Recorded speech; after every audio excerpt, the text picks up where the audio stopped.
है। जी हाँ। तो ये आईआईटी कानपुर में आपने ये रिसर्च किया? जी हाँ। दोस्तों, ये बहुत ही ताज्जुब की बात है कि माँ के दूध में भी पेस्टिसाइड्स यानी कीटनाशक हैं। दोस्तों, पेस्टिसाइड एक अंग्रेजी शब्द है और आम जबान में अगर मुझे इसको समझाना पड़े तो वो ये है कि पेस्ट यानी कीड़े और पेस्टिसाइड यानी कीड़े मारने की दवा। अब हम इसको कहते तो दवा है, लेकिन दरअसल ये जहर है जो कीड़ों को मारता है। जैसे आपने घर में सुना होगा कि चूहे मारने की दवा या कॉकरोच मारने की दवा। अब ये दवा से चूहे या कॉकरोच की सेहत अच्छी नहीं होती, बल्कि वो उसे खाने के बाद मरता है। इसलिए ये समझना बहुत जरूरी है कि ये दवा नहीं, जहर है। रश्मि जी ने हमें बताया कि एंडोसल्फान नाम का पेस्टिसाइड उन्हें मां के दूध में मिला था। आइए अब मैं आपको ले चलता हूं कासरगोड, जहां करीबन 25 सालों तक इसी एंडोसल्फान नाम के पेस्टिसाइड की हेलीकॉप्टर से स्प्रेइंग की गई थी। देखते हैं वहां पर एंडोसल्फान का क्या असर हुआ।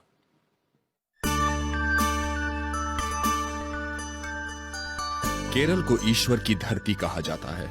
कुदरत ने इसे बेतहाशा खूबसूरती बख्शी है। केरल सरकार ने कासरगोड जिले की उपजाऊ जमीन पर काजू की खेती करना शुरू किया। सन 1976 से काजू के पेड़ों को कीट से बचाने के लिए एंडोसल्फान नाम के एक कीटनाशक का छिड़काव शुरू किया गया। कासरगोड जिले की 15,000 एकड़ जमीन पर हेलीकॉप्टर से यह जहर छिड़का गया।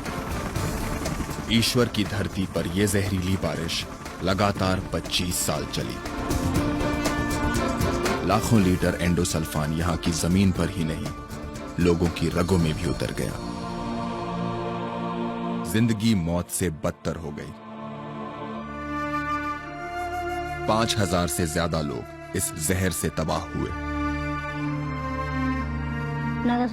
जन्म के 13 दिन बाद तक इसे वेंटिलेटर पर रखना पड़ा। हाथ पांव ने कभी काम किया ही नहीं।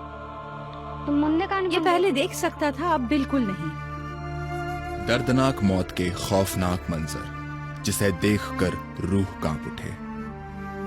कासरगोड जिले के एक छोटे से कस्बे में पिछले 30 सालों से इस जहर से पीड़ित लोगों का इलाज कर रहे हैं डॉक्टर मोहन कुमार। विनाश के उस भयानक मंजर को इन्होंने अपनी आंखों से देखा है। डॉक्टर मोहन कुमार जी, बहुत बहुत शुक्रिया हमारे साथ जुड़ने का। डॉक्टर साहब, इस वीडियो में हमने बहुत ही दर्दनाक दृश्य देखे हैं और यकीन नहीं होता कि ऐसा भी हो सकता है। क्या वाकई वहां ये सब हुआ है? मैंने जब कासरगोड में डॉक्टरी शुरू की तब मैंने देखा कि ज्यादातर सभी घरों में ऐसे पेशेंट थे जो एक लंबे अरसे से बीमार थे। क्रॉनिक पेशेंट्स थे। Cancer, neurological problem, cerebral palsy, दिमाग का लकवा, मानसिक बीमारियां, मिर्गी के दौरे, बच्चों में विकलांगता। एक दूसरी चीज, महिलाओं में मिसकैरेजेस यानी गर्भपात। ऐसा भी हुआ है कि एक ही महिला का 10 बार गर्भपात हो गया। 10 बार? कुछ तो यकीनन वहां पर गलत हो रहा था। इतनी बड़ी तादाद में इतने सारे बीमार लोग, और वो भी इतने छोटे से इलाके में। ये सभी मरीज 2 छोटी छोटी नदियों के किनारे पे बसे हुए थे, जहां पॉल्यूशन का नामो निशान नहीं था, कोई फैक्ट्री नहीं थी, किसी किस्म का प्रदूषण नहीं था। फिर इतनी बीमारियां क्यों आईं, समझ में नहीं आ रहा था। तब मुझे अंदाजा ही नहीं था कि इस सब के पीछे एंडोसल्फान है। मुझे बताइए डॉक्टर मोहन, इस इलाके में कितने लोग इस वजह से पीड़ित हैं? कम से कम 5,000 से ज्यादा जेन्युइन केसेस हैं। 5,000? तो ये सब शुरू कैसे हुआ? 1976 से कासरगोड में हेलीकॉप्टर से ये स्प्रे होना शुरू हुआ। दरअसल स्प्रे करने के 15 दिन तक प्लांटेशन एरिया में पैर भी नहीं रखना चाहिए, यहाँ तक कि आसपास के रास्तों से भी नहीं गुजरना चाहिए। स्प्रेइंग के बाद? जी, स्प्रे करने के बाद आसपास के सभी रास्ते बंद होने चाहिए। ये सारे नियम उनके इंस्ट्रक्शन मैनुअल में लिखे हुए हैं। सभी नियमों को ताक पे रख के उन्होंने सन 1976 से सन 2000 तक लगातार बिना रुके जहरीला स्प्रे 25 साल? जी, 25 साल लगातार। तो लाखों लीटर स्प्रे हुए? हमारे कुछ वैज्ञानिकों ने हिसाब भी लगाया था कि 22 लाख लीटर एंडोसल्फान 15,000 एकड़ के ऊपर उड़ेला गया। जी जी। मुझे बताइए कि जब आपको समझ में आया कि ये सब पेस्टिसाइड की स्प्रेइंग की वजह से हो रहा है और आपने उनको बताया, ऑब्जेक्ट किया, तो उन्होंने क्या जवाब दिया? प्लांटेशन कॉर्पोरेशन ऑफ केरला, जो एक सरकारी कंपनी है, वो इसके लिए जिम्मेदार। वो ये स्प्रेइंग करवा रही थी। गवर्नमेंट ने क्या कहा आपसे? वो पुलिस को लेकर आए और जहां हम विरोध कर रहे थे उस जगह से हमें हटा दिया।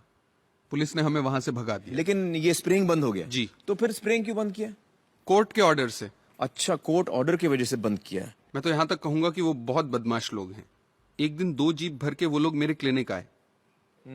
कुछ 10-15 लोग थे, मेरे साथ मारपीट करना चाहते थे, मुझसे हाथापाई करने लगे। वो तो अच्छा हुआ कि जैसे ही गांव वालों को पता चला कि उनके डॉक्टर को गुंडे मारने आए हैं, तो 10 मिनट में ही सैकड़ों लोग वहां पर जमा हो गए। आपको बचाने? जी, मुझे बचाने के लिए। आपके लिए जिंदगी कैसे थी डॉक्टर साहब? उस इलाके में रहकर जब रोज आप इस तरह के पेशेंट्स देखते थे, आप पर क्या बीतती थी? लोगों का दर्द देखकर अक्सर आंखें भर आती थी। कई बार ये ख्याल आता था कि मैं यहां से शहर चला जाऊं, लेकिन अपने पेशेंट्स की तकलीफ जैसे मुझे रोक लेती थी, खींच लेती थी। उन्हें छोड़ के कैसे जाता? नहीं जा सकता था। सॉरी। मैं एक बात और कहना चाहूंगा, इस जहर ने इंसान ही नहीं जानवरों को भी नहीं बख्शा।